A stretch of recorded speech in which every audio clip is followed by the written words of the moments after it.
ప్రార్థన చేసుకున్నామండి.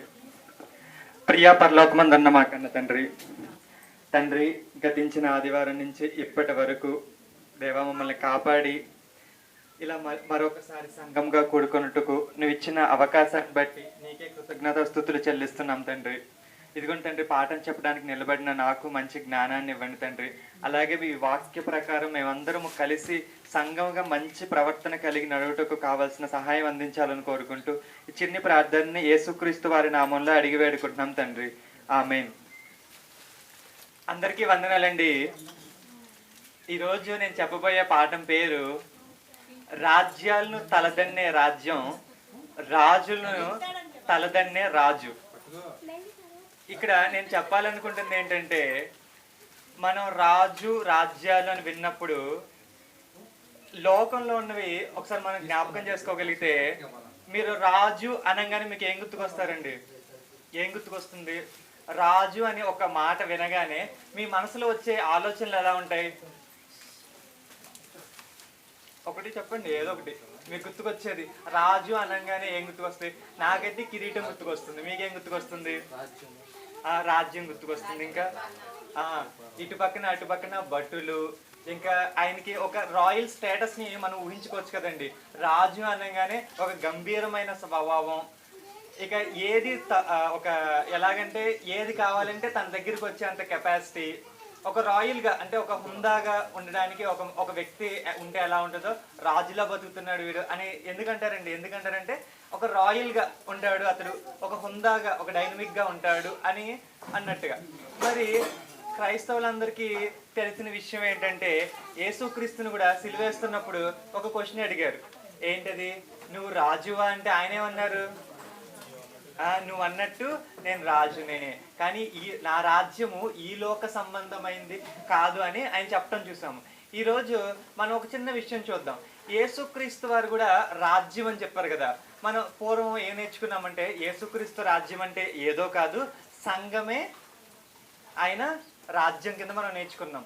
ఇది ఇప్పుడు నుంచి కాదు, కానీ దేవుడు ఆది నుండి దీన్ని ప్రారంభించినట్టుగా, అరణ్యంలో నుండి సంఘం ఉన్నట్టుగా మనం సంఘం గురించి నేర్చుకున్నాం.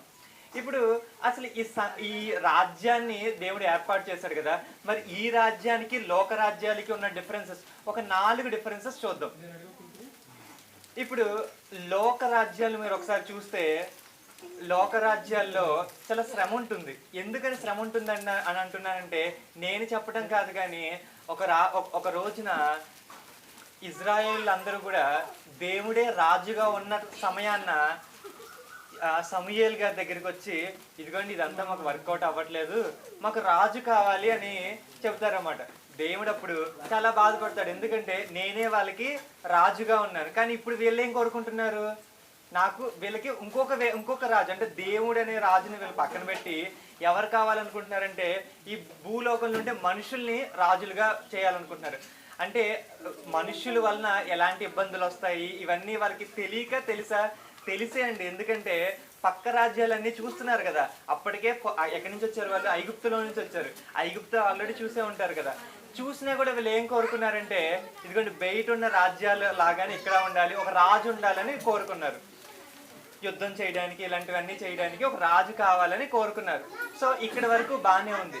మరి ఈ రాజ్యం బయట ఉన్న రాజ్యాలకి ఎలా డిఫరెన్స్ అని మనం ఒకసారి ఆలోచిస్తే కొన్ని ఎగ్జాంపుల్స్ చూద్దాం. ఈ వరకు పూర్వం రాజ్యాలు ఎలా ఉండేవంటే, బానిసత్వానికి చాలా పెట్టిన పేరులాగా ఉండేవండి. ఫర్ ఎగ్జాంపుల్ ఒక విషయం చెబుతాను. ముసలి వాళ్ళ పట్ల ఈ వరకు రాజ్యాలు ఎలా ఉండేవంటే, రాజ్యంలో ఉన్న ప్రజలు ఎలా వ్యవహరించే వాళ్ళంటే, జపాన్లో ఇలాంటి సంస్కృతి ఉండేది. ఎలాంటి సంస్కృతి అంటే, ఎవరైనా ముసలి వాళ్ళు అయ్యారనుకోండి, ఆ ముసలి వాళ్ళని ఏం చేసేవాళ్ళంటే వాళ్ళతో పాటు ఒక కొండపైకి తీసుకెళ్ళి ఆ కొండపై నుంచి తోసి పడేసి చంపేసేవాళ్ళండి. ఎందుకంటే ఇక ముసలి వాళ్ళు అయిపోయిన తర్వాత ఇంకా చేసేదేమీ లేదు కదా. అని వాళ్ళు ఏం డిసైడ్ చేసుకునేవాళ్ళంటే, అప్పట్లో ఉన్న రాజ్యంలో ఉన్న ప్రజలు ఇలాగే వ్యవహరించేవాళ్ళు. ఎలాగంటే ఒక పెద్ద పర్వతం మీద తీసుకెళ్ళి అక్కడి నుంచి పడేసేవాళ్ళు, వాళ్ళు పడి చనిపోయేవాళ్ళు. అంటే ఇలాంటి ఒక భయంకరమైన పరిస్థితి ఈ వరకు రాజ్యాల్లో ఉండేది.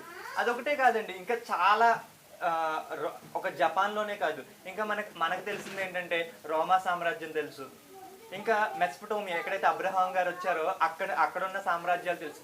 ఈ ఈ రాజ్యాల గురించి కూడా మనం చూస్తే ఎలా ఉండేదంటే, మనం చరిత్రలో ఒకసారి చూస్తే ముసలి వాళ్ళకి కానీ లేకపోతే ఎవరికైనా కూడా వాళ్ళ కింద పని చేసే వాళ్ళకి అంత ప్రాముఖ్యమైన పనివారు అంటే వాళ్ళతో సమానంగా చూడరండి. వాళ్ళతో సమానంగా కాదు, కొంచెం మనుషుల కేటగిరీలో కూడా చూడడం చాలా కష్టం. ఇక ముసలి వాళ్ళు అయిపోయారంటే వాళ్ళని ఇంకా స్పెషల్గా, ఇప్పుడు మనమే ఉన్నామండి, ముసలి వాళ్ళని ఎలా చూస్తాం? వాళ్ళకి ఇప్పుడు పెద్ద ఒక 100 కేజీలు బరువైన ఒక సంచి ఉందండి, ముసలి వాళ్ళకి ఇచ్చి ఇది మీరు మొయ్యండి అని అంటామా? ఎందుకంటే అది కరెక్ట్ కాదు కాబట్టి. కానీ ఈ వరకు ఎలా ఉండేదంటే, ఇంకెవరైనా ఏం చేయాలంటే ఆ పని చెయ్యాల్సిందే. ఒకవేళ ఆ పని చేయలేకపోతే వాళ్ళని చంపేయడం తప్ప ఇంకేం చేసేవాళ్ళు కాదండి. అంటే వాళ్ళని మీరు ఊరుకుండండి, లేకపోతే మీరు ఈ పని చేయలేరు కాబట్టి మీరు సైలెంట్గా ఉండండి అని అట్లాంటి ఫెసిలిటీ లేకపోతే అలాంటి విషయం ఏమీ లేదండి పూర్వకాల సమాజంలో, అంటే పూర్వం ఉన్న రాజ్యాల్లో. సరేనండి, మీరు బాగానే చెప్తున్నారు. మరి దీనికి బైబిల్కి సంబంధం ఏంటంటే, ఈరోజు గవర్నమెంట్ ఆఫీసర్స్కి ఒక స్పెషల్ అయిన ఒక థింగ్ ఉంది. ఏంటంటే వాళ్ళు 60 ఏళ్ళ తర్వాత ఏం చేస్తారు? రిటైర్మెంట్ తీసుకుని, ఇది బాగానే ఉంది. ఇప్పుడు ఇది మాకెందుకు చెబుతున్నారండి? యేసు రాజ్యానికి రిటైర్మెంట్కి మనకున్న సంబంధం ఏంటంటే, మీకు విషయం తెలుసా?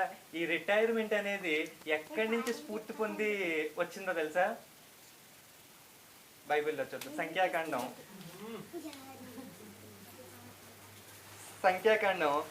8వ అధ్యాయం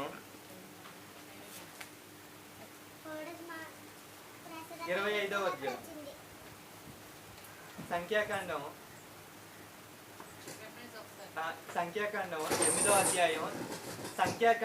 8వ అధ్యాయం 25వ వచనం. అయితే 50 ఏళ్ల వయసు కలిగిన పొందిన పిమ్మట వారు ఆ పని మాని ఊరకుండవలెను. చాలండి. ఇక్కడ దేవుడు చెప్తున్న మాట ఏంటంటే, ఇజ్రాయెల్ సమాజంతో చెప్తున్నారు, ఎవరికైతే 50 ఏళ్ళు పైన ఉంటాయో వాళ్ళు ఏం చేయకూడదంట? ఇక పని చేయకూడదంట. పని చేయకుండా ఏం చేయాలి? ఊరకుండవలనంట. రిటైర్మెంట్ అంటే ఇంతేనండి, ఇంతే. ఇప్పుడు ఇంకా కొంచెం కూర్చుని చేసే జాబ్స్ కాబట్టి 60 ఏళ్ళకి దీన్ని ఇస్తున్నారు. కానీ ఈ వరకు దేవుడు పెట్టిన నియమం ఏంటంటే, పనులు అంటే వెట్టి పనులు. వాళ్ళు ఏం చేసేవాళ్ళండి? రాళ్ళు మొయ్యటం, ఇలాంటి ఒక పెద్ద ఇలాంటి పనులన్నింటికి దేవుడు ఏం చెప్తున్నాడంటే, 50 ఏళ్ళ తర్వాత ఏం చేయాలంటే వాళ్ళు ఊరకు ఉండాలంట. అంటే రిటైర్మెంట్ తీసేసుకోవాలి. ఇక దేవుడు ముసలి వాళ్ళని ఆలోచించి ఆయన రాజ్యంలో ఎలాంటి రూల్ పెట్టాడంటే, ఇదిగోండి, మీరు ఒకవేళ మీ సమాజంలో ముసలి వాళ్ళు ఉంటే వాళ్ళని గౌరవించాలి. ఎలా గౌరవించాలంటే, ఇక వాళ్ళు పని చేయలేరు కాబట్టి వాళ్ళు ఊరకుండాలి. ఇక ఊరకున్నారు కదా అని ఒక పక్కన కూర్చోబెట్టి ఒక ఇంట్లో పెట్టి లాక్ చేసేమనండి దాని మీనింగ్ కాదండి. దాని నెక్స్ట్ రెఫరెన్స్ కూడా చదవండి. వాళ్ళు పరిచర్య అయితే చేయాలి కానీ పని అయితే చేయకూడదంట. అంటే దాన్ని మనం ఎలా అర్థం చేసుకోవాలంటే, వాళ్ళ ఆలోచనలు అయితే మనకు కావాలి, వాళ్ళ సలహాలు అయితే మనకు కావాలి, కానీ వారితో పని చేయించకూడదు. ఒకసారి నెక్స్ట్ రెఫరెన్స్ కూడా చూద్దామండి. వారు కాపాడవలసిన వాటిని కాపాడుటకు ప్రత్యక్షపు గుడారములో తమ గోత్రపు వారితో కూడా పరిచర్య చేయుచుండవలను గాని పని చేయవలదు. పని చేయడానికి దేవుడు ఒప్పుకోవట్లేదండి. ఇక నువ్వు ముసలి వాడి అయిపోయావా, నువ్వు పని చేయొద్దు. నువ్వేం చేయాలంటే ఇక దానిపైన ఉండే ఏం చేయాలి? పరిచర్య మాత్రమే చేయాలి. అంటే నువ్వు సంఘానికి వస్తున్నావు, సంఘంలో చూసుకుంటున్నావు, అంతేగాని ఇంకా దానికి మించి పని చేయకూడదు. అంటే భారమైన పనులు ఎవరు చేయొద్దు అంటున్నారు? దేవుడే చేయొద్దు అంటున్నాడు. ముసలి వారి చేత అలాంటి పనులు చేయించొద్దు అని చెబుతున్నాడు. అంటే బైబిల్ మైండ్ సెట్స్ కి బయట ఉన్న వారి మైండ్ సెట్ కి ఎంత డిఫరెన్స్ ఉందో చూడండి. బయట ఉన్న వాళ్ళు ఏమనుకుంటున్నారంటే, ముసలి వాళ్ళైతే భారం అయిపోయారు, వాళ్ళని తోసి పడేసి చంపేయాలనుకుంటున్నారు. కానీ బైబిల్ మాత్రం ఏం చెబుతుందంటే, వాళ్ళని పని చేయించకూడదు అని చెబుతుంది. నిజంగా బైబిల్ స్టాండర్డ్స్ కి లోకంలో ఉన్న స్టాండర్డ్స్ కి ఎంత డిఫరెన్స్ ఉందండి? చాలా డిఫరెన్స్ ఉంది. బైబిల్ అందుకే అండి కొన్ని మంది అంటూ ఉంటారు కదా, వీడికి చదువు అయితే ఉంది కానీ సంస్కారం లేదని అంటూ ఉంటారండి చాలా మంది. అలాంటి సంస్కారం కావాలంటే మనం బైబిల్ చదవాలండి. బైబిల్ చూడండి అసలు ఎంత మంచి సంస్కారం అండి. ఎలాంటి పుస్తకాల్లో అయినా ఇలాంటి మాటలు ఉంటాయండి. ఇంకా కొన్ని చూద్దామండి. సామెతల గ్రంథం 23వ అధ్యాయం 22వ వచనం. సామెతల గ్రంథం 23వ అధ్యాయం 22వ వచనం. నిన్ను కనిన నీ తండ్రి ఉపదేశమును అంగీకరించుము, నీ తల్లి ముదిమియందు ఆమెని నిర్లక్ష్యము చేయకుము. ముదిమియందు అంటే ముసలితనంలో ఏం చేయకూడదంట, నిర్లక్ష్యం చేయకూడదంట. అంటే తిన్నాడో లేదో పట్టించుకోలేనంత బిజీగా నువ్వు ఉండకూడదు. నువ్వేం చేయాలి, ముసలితనంలో ఒకవేళ నీకు తల్లి ఉంటే నువ్వు తిన్నావో లేదో యోగక్షేమాలు నువ్వు చూసుకోవాలి. సరేలే వాళ్ళు వాళ్ళు బతికేదో వాళ్ళు బతుకుతారని మనం ఏం చేయకూడదు, వదిలేయకూడదు, నిర్లక్ష్యం చేయకూడదు. అంటే ఇప్పుడు ఫర్ ఎగ్జాంపుల్ జ్వరం వచ్చింది అనుకోండి, వెళ్ళి టాబ్లెట్ వేసుకో అని అనకూడదు. నువ్వే ఏం చేయాలి, టాబ్లెట్ కొనివ్వాలి, లేదంటే హాస్పిటల్ తీసుకెళ్లి చూపించాలి. ఆ బాధ్యత దేవుడు ఎవరికి ఇచ్చారంటే, ఎవరైతే నీ తల్లి ఒకవేళ ముసలి వాళ్ళైన తల్లిదండ్రులు నీకుంటే వాళ్ళ బాధ్యత వాళ్ళ కొడుకులకి ఇచ్చినట్టుగా వాళ్ళ కూతుర్లకి ఇచ్చినట్టుగా మనం ఇక్కడ చూడొచ్చు. అంటే ఇప్పుడు క్రైస్తవులుగా యేసుక్రీస్తుని నమ్ముకున్న మనకు కూడా ముసలి వాళ్ళైన తల్లిదండ్రులు ఉంటే ఏం చేయాలండి, వాళ్ళ బాధ్యత వాళ్ళని నిర్లక్ష్యం చేయకుండా చూసుకోవాల్సిన బాధ్యత మనదిగా మనకు అర్థమవుతుంది. సరేనండి, సరే రిటైర్మెంట్ అనే దాన్ని బైబిల్ పెట్టిందని మనకు అర్థమవుతుంది. ఇంకా కొంచెం ముందుకెళ్ళి చూద్దాం. 1వ తారీఖు రాగానే ఏదో వస్తుంది ముసలి వాళ్ళకి, పెన్షన్ వస్తుందండి.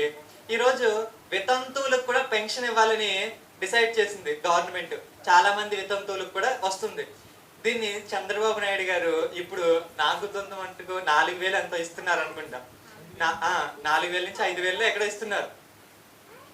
సరే, అంతకుముందు జగన్ గారు ఇచ్చారు, అంతకుముందు చంద్రబాబు నాయుడు గారు ఇచ్చారు. అలా ముందుకెళ్ళిపోతే ఆంధ్రప్రదేశ్ లో పెన్షన్ అనేది ఎవరిచ్చారండి, ఎన్టీఆర్ గారు స్టార్ట్ చేశారు.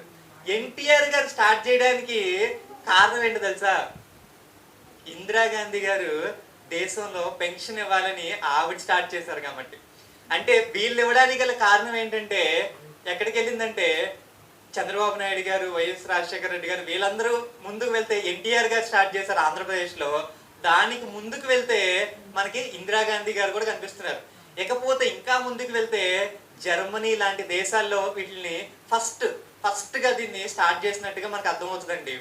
బైబిల్లో ఒక రెఫరెన్స్ చూద్దాం. తిమోతి గారికి రాసిన మొదటి పత్రిక 5వ అధ్యాయం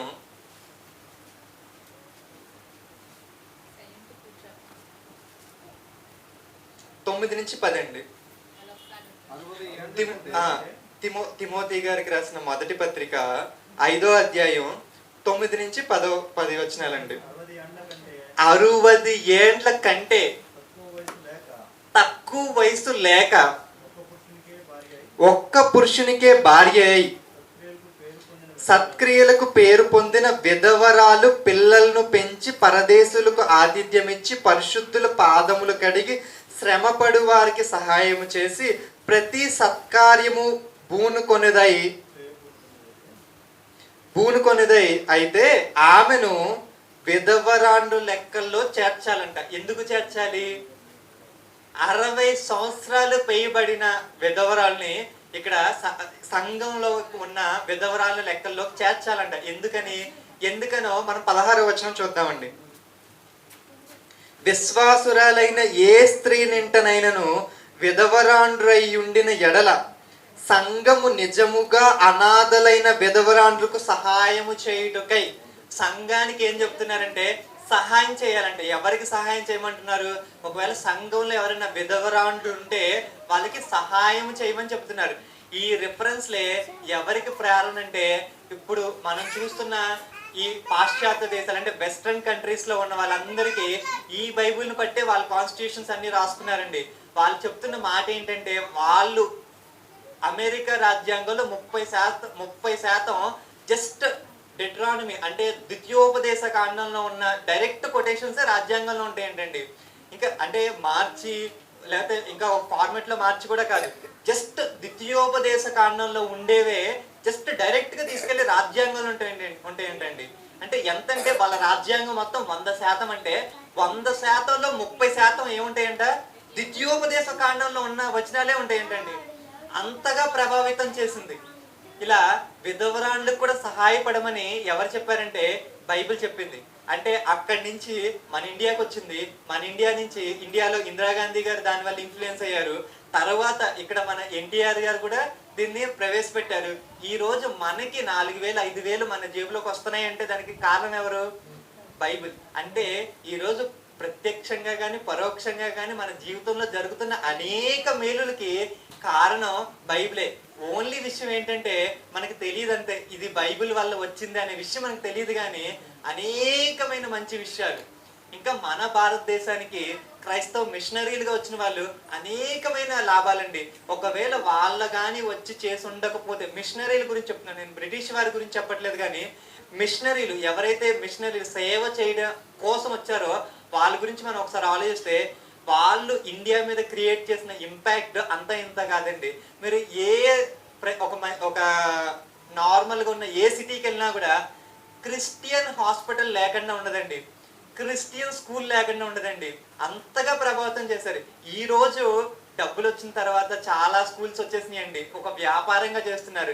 ఈ వరకు దీన్ని వ్యాపారంగా కాదండి, ఒక సేవగా భావించి కట్టారండి.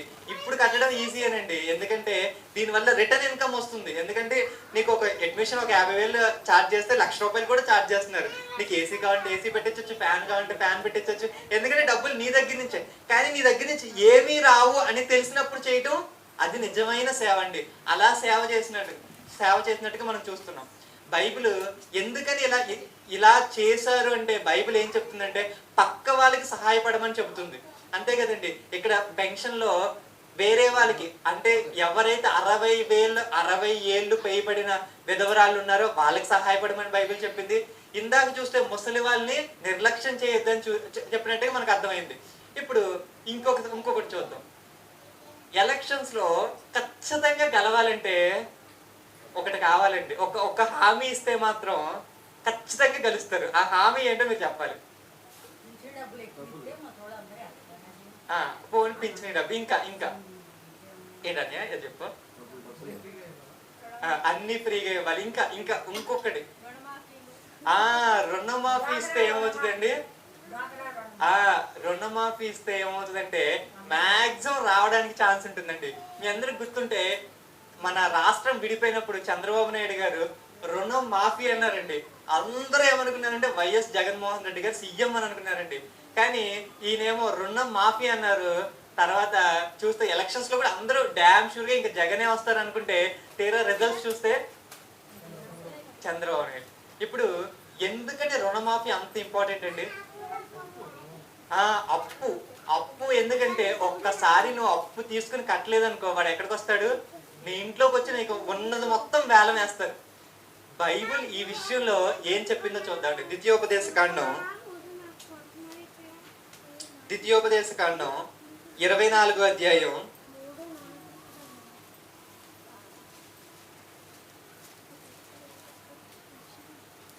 10వ వచనం.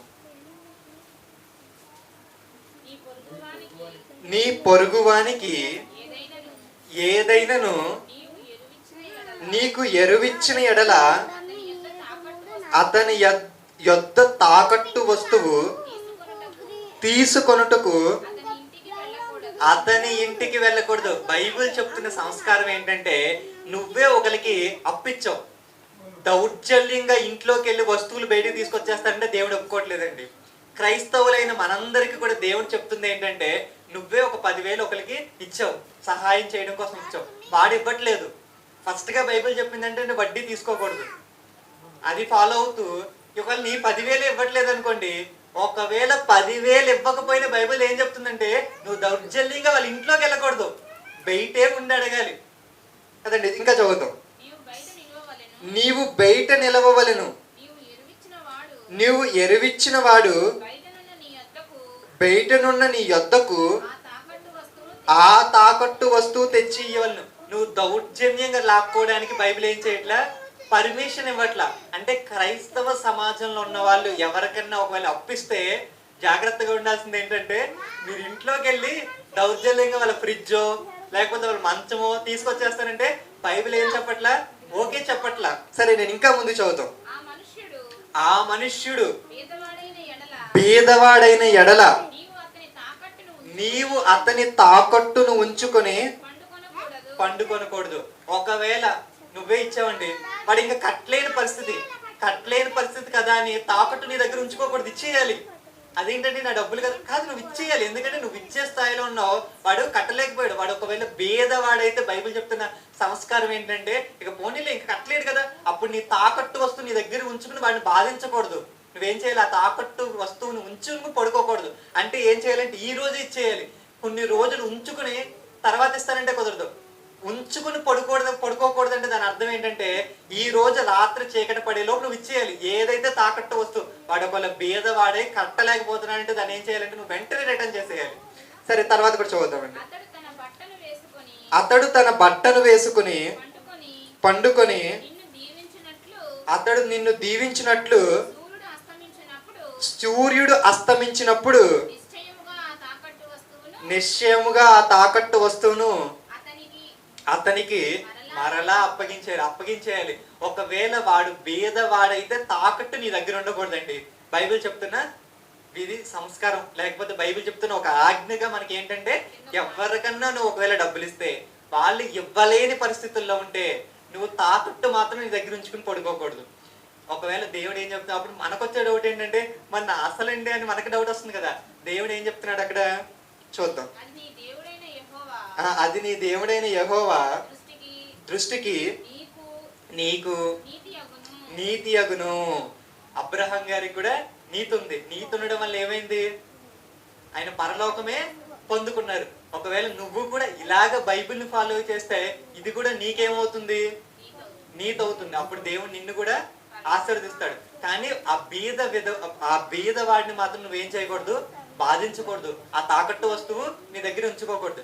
ఇప్పుడు ఒక్కసారి మీరు ఆలోచించండి, లోకంలో ఉన్న రాజ్యాలకి క్రీస్తు రాజ్యంలో అమలవుతున్న రూల్స్ కి ఎంత డిఫరెన్స్ ఉందండి, చాలా డిఫరెన్స్ ఉంది. మీ అందరికీ తెలుసు, స్త్రీలకి ఆస్తి హక్కు ఉండేది కాదు ఈ వరకు కాలంలో. తర్వాత రాజ్యాంగంలో ఏం చేశారంటే స్త్రీలకు కూడా ఆస్తి హక్కునిచ్చారు. ఒక్కసారి మీరు ఆలోచిస్తే ఈ స్త్రీలకి ఆస్తి హక్కు ఎక్కడి నుంచి వచ్చింది అనుకుంటున్నారు? చూద్దాం. సంఖ్యాకాండం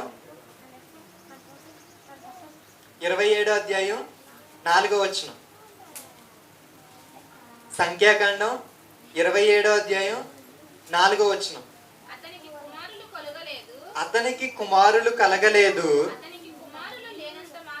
అతనికి కుమారులు లేనంత మాత్రము చేత మా తండ్రి పేరు అతని వంశములో నుండి మాసిపోనేలా మా తండ్రి సహోదరులతో పాటు స్వాస్థ్యమును మాకు దయచేయమనిరి. ఇదిగోండి, భూమిస్తున్నారు. కొత్తగా కనాన్లో దేవుడు అందరికీ భూమిస్తున్నాడు. మోషే, యెహోషువ ఈ కాలం వాళ్ళు నడిపిస్తున్న టైంలో, ఎప్పుడైతే మనిషే గోత్రంలో కోరహు కుమారులు వీళ్ళు ఉన్న టైంలో సెలోపెహద్ అనే ఇతనికి కుమారులు లేరంట. ఎవరున్నారు? కుమార్తెలు మాత్రమే ఉన్నారంట.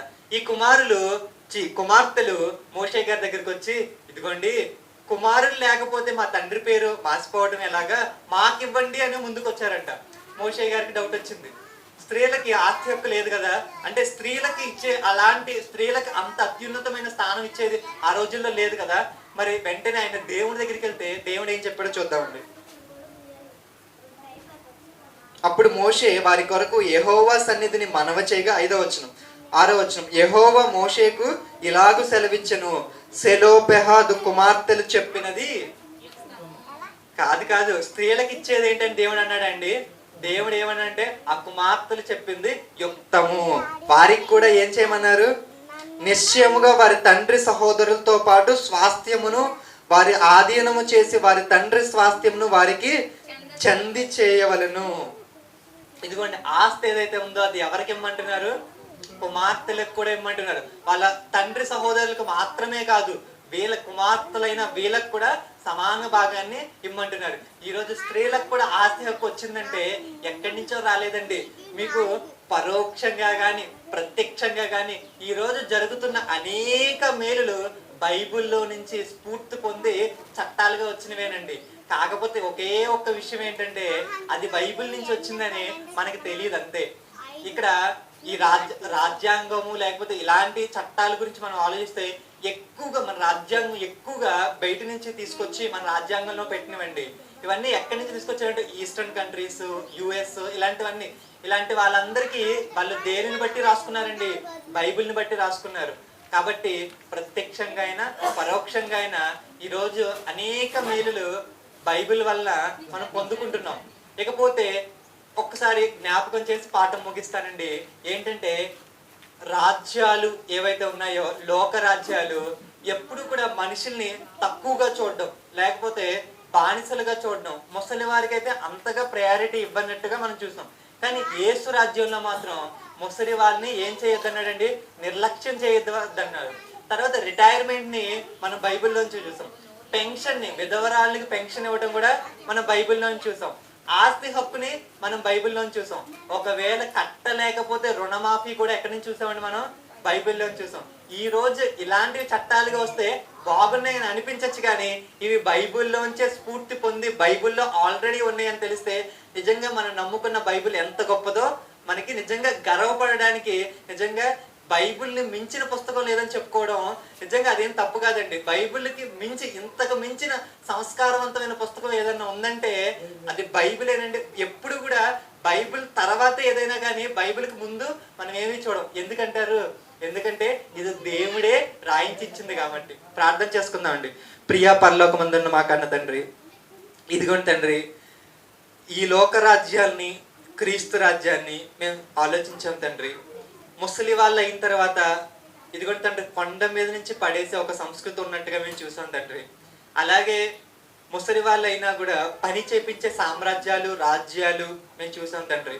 కానీ బైబిల్లో మీరు రిటైర్మెంట్ అని, ఇదిగోండి తండ్రి విధవరాళ్ళకి పెన్షన్ అని, ఇదిగోండి రుణమాఫీ, బీదవాడైతే అతనికి రుణమాఫీ అని, ఇదిగోండి స్త్రీలకు కూడా ఆస్తి హక్కు చట్టం అని, ఇలా అనేకమైన బైబిల్లో పెట్టారని మీరు లోకంలో ఉన్న వాళ్ళకి ఇన్స్పిరేషన్ గా ఇదిగోండి తండ్రి బైబిల్ నిలిచిందని మేము చూసినప్పుడు బైబిల్ మీద మాకు గౌరవం, ఇదిగోండి తండ్రి ఇంత సంస్కారం మాకు నేర్పిస్తున్నప్పుడు మేము సమాజంలో ఇంకా జాగ్రత్తగా బ్రతికి, ఇదిగో మీరు చెప్పినట్టుగా మీరు చెప్పిన ఆజ్ఞల ప్రకారంగా బ్రతికి, ఇదిగోండి తండ్రి బైబిల్ ఏ విధంగా మమ్మల్ని బ్రతకముందో ఆ విధంగా బ్రతికి పరలోకం చేరుకోవడానికి కావాల్సిన సహాయం అందించాలని కోరుకుంటూ ఈ చిన్ని ప్రార్థనని యేసుక్రీస్తు వారి నామంలో అడిగి వేడుకుంటున్నాం తండ్రి. ఆమేన్.